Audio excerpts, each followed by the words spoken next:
ஆண்டவரும் இரட்சகருமான இயேசு கிறிஸ்துவின் ஈடு இணையற்ற நாமத்தில் அன்றன்றுள்ள அப்பம் வாசகர்களுக்கு எங்கள் அன்பின் வாழ்த்துக்கள்.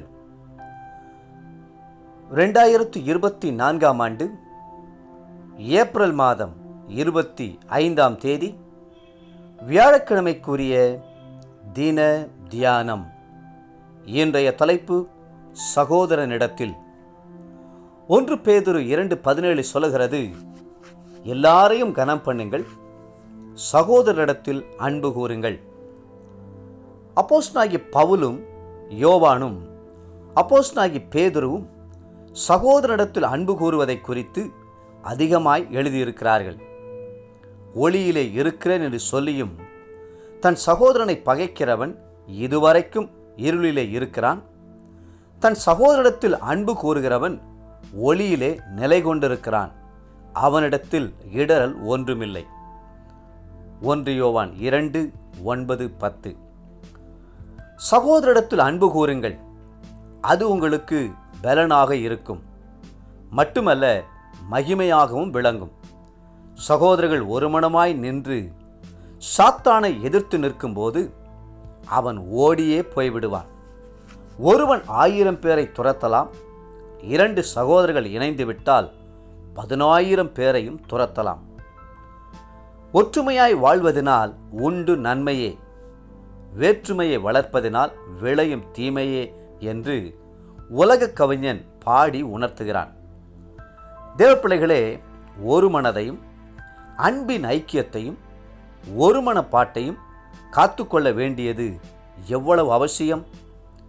அநேக குடும்பங்களில் பெற்றோர் சேர்த்து வைத்த சொத்துக்களை பிள்ளைகளுக்கு பிரித்து தர வேண்டிய நேரம் வந்துவிட்டால் போதும், சகோதர அன்பு மாயமாய் மறைந்துவிடும். இன்னும் சில குடும்பங்களில் மனைவிமார் போடுகிற சண்டையினால் சகோதரர்களுக்குள் பிரிவினை வந்துவிடுகிறது. எந்த சூழ்நிலையிலும் சகோதர அன்பு குறையாமல், சகோதர பாசம் நீங்காமல் பார்த்து கொள்ளுங்கள். நம் எல்லாருக்கும் ஒரு அன்புள்ள மூத்த சகோதரன் இருக்கிறார்.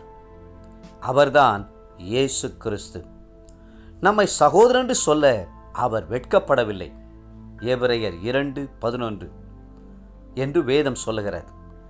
இயேசு ஒருமுறை தன் முன்பாக நின்ற சீஷர்களை நோக்கி தன் கையை நீட்டி, பரலோகத்தில் இருக்கிற என் பிதாவின் சித்தத்தின்படி செய்கிறவன் எவனோ அவனே எனக்கு சகோதரனும் சகோதரியும் தாயுமாய் இருக்கிறான் என்றார். மத்தேயு 12:50. நாம் எங்கோ பிறந்து எங்கோ வளர்ந்திருந்தாலும் நமக்காக இரத்தம் சிந்தி மரித்த மூத்த சகோதராகிய கிறிஸ்துவின் சிலுவைக்கு முன்பாக வந்து நிற்கும்போது நாம் எல்லாரும் ஒரே இரத்தத்தால் மீட்கப்பட்டவர்கள் என்றும் ஒரே பரலோக குடும்பத்தை சேர்ந்தவர்கள் என்றும் கிறிஸ்துவின் சகோதர சகோதரிகள் என்றும் உணர்கிறோம்.